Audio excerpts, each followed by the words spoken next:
समुद्र धरती का वो हिस्सा जहाँ जीवन शुरू हुआ और जहाँ अब भी कई ऐसे राज छिपे हैं जो इंसान की आंखों से दूर है, लेकिन एक नाम है जो सदियों से हमारे जहान में डर बनकर बैठा है, लेविथन। क्या ये बस एक पौराणिक कथा है या समुद्र की गहराइयों में सचमुच कुछ विशाल और भयानक छिपा है? लेविथन का जिक्र पहली बार यहूदी धर्म ग्रंथों और बाइबल में मिलता है। इसे एक विशाल समुद्री राक्षस के रूप में दर्शाया गया है जो इतना बड़ा था कि पूरा जहाज उसके एक सांस से डूब सकता था। कुछ ग्रंथों में इसे आराजकाता का राक्षस भी कहा गया है। बाइबल में लेविथन को ईश्वर की बनाई हुई सबसे खतरनाक और शक्तिशाली रचना बताया गया है, यानी इसके मुंह से आग के लपाटे निकलती थी। लेविथन सिर्फ बाइबल में ही नहीं बल्कि दुनिया भर की कई संस्कृतियों में किसी न किसी रूप में पाया जाता है। बेबीलोनिया में इसे टाइमेट नाम की जल देवी के रूप में जाना जाता है। नर्स मैथोलॉजी में जोरमुर्गंद्र नाम का एक विशाल समुद्री सांप है जो पूरी पृथ्वी को घेरे हुए है।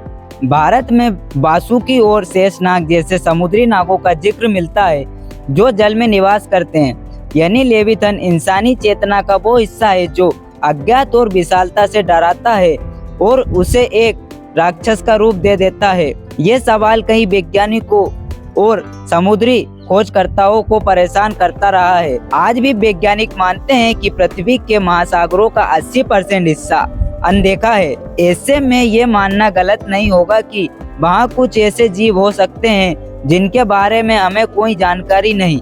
2007 में जापानी वैज्ञानिकों ने एक विशाल स्क्वाइड को समुद्र की गहराइयों में कैमरे में कैद किया था जिसकी लंबाई 40 फीट से भी ज्यादा थी। तो क्या हो सकता है कि लेविथन कोई विशाल स्क्वाइड या प्राचीन समुद्री डायनासोर हो? 2008 में पेरू में एक विशाल समुद्री जीव का जीवाश्म मिला। वैज्ञानिकों ने नाम दिया लेविथन मेल बिल्ली। यह एक प्राचीन बाइबल थी जिसकी लंबाई 50 फीट से अधिक थी और इसके दांत एक टीरेक्स जितने बड़े थे। इसका नाम लेविथन इसलिए रखा गया क्योंकि ये उतनी ही भयानक और शक्तिशाली थी जैसे लेविथन की कल्पना की गई है। लेविथन सिर्फ एक समुद्री राक्षस नहीं बल्कि यह इंसान की अज्ञात से डराने की प्रवृत्ति का प्रतीक भी है। जब हम किसी चीज को समझ नहीं पाते तो उसका रूप हमें डरावना लगता है। लेविथन उस डर का नाम है। इसलिए कई दार्शनिकों ने लेविथन को एक राजनीतिक रूपक भी माना है। 17वीं सदी में दार्शनिक थॉमस होबिस ने एक किताब लिखी लेविथन। इस किताब में लेविथन को एक राज्य की शक्ति का प्रतीक बताया गया जो हर चीज को नियंत्रित करता है। मतलब लेविथन अब सिर्फ समुद्री राक्षस नहीं बल्कि एक सत्ता, भय और नियंत्रण का विचार बन चुका है। क्या वैज्ञानिक लेविथन को खोज पाएंगे? आज की टेक्नोलॉजी बहुत आगे बढ़ चुकी है। हम समुद्र की गहराइयों में रोबोट भेज सकते हैं, सैटेलाइट से तस्वीर ले सकते हैं, लेकिन फिर भी समुद्र का बड़ा हिस्सा एक ब्लैक होल जैसा ही है। हो सकता है कि आने वाले समय में हम लेविथन जैसे जीवों के फॉसिल्स या डीएनए खोज सकें या फिर वो किसी गहराई समुद्र में अभी भी जीवित हो। लेविथन का इस्तेमाल कई फिल्मों, गेम्स और सीरीज में हुआ है।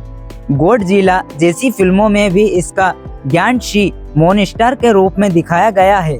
वीडियो गेम्स में यह एक बॉस लेवल एनिमी होते हैं, ताकतवर, विशाल और रहस्यमय। लेविथन सिर्फ एक कहानी नहीं है, ये एक सवाल है। क्या इंसान सच में सब जानता है या फिर उसके चारों ओर अब भी ऐसे रहस्य हैं जो इंतजार कर रहे हैं खोजे जाने का? क्योंकि जब हम गहराइयों में झांकते हैं तो शायद गहराइयाँ भी हमें दिख रही होती है। को ये रहस्यमय सफर पसंद आया हो तो वीडियो को लाइक करें, अपने दोस्तों के साथ शेयर करें और चैनल को सब्सक्राइब करना ना भूलें, क्योंकि हम लेकर आएंगे ऐसी और अनसुनी अनदेखी कहानियाँ। मिलते हैं नेक्स्ट वीडियो में। जय हिंद, जय भारत।